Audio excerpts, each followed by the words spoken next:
उद्धव ठाकरेंच्या मातोश्रीवर ड्रोनद्वारे नजर ठेवल्याचा नेत्यांचा आरोप. MMRDA कडून परवानगी घेऊन सर्वेक्षण, पोलिसांचं स्पष्टीकरण. तर MMRDA फक्त आमच्याच घरावर पाळत ठेवते का? आमदार आदित्य ठाकरेंचा खोचक सवाल.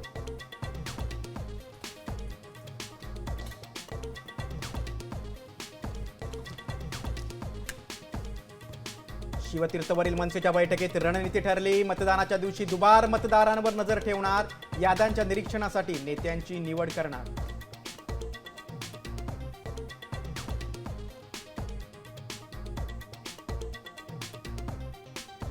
माझ्या हातून कधी चुकीची गोष्ट होऊ देत नाही, पुरावे असतील तर चौकशी करा. मुंढवा जमीन प्रकरणात अजित पवारांची प्रतिक्रिया.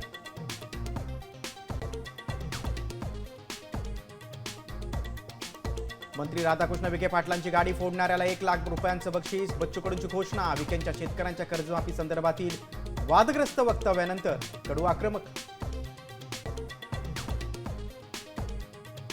पुण्यात बिबट्याची दहशत. स्वसंरक्षणासाठी शेतकरी आणि महिलांनी गळ्यात घातले टोकदार खिळ्यांचे पट्टे. बिबट्याच्या हल्ल्यापासून वाचण्यासाठी लढवली अनोखी शक्कल.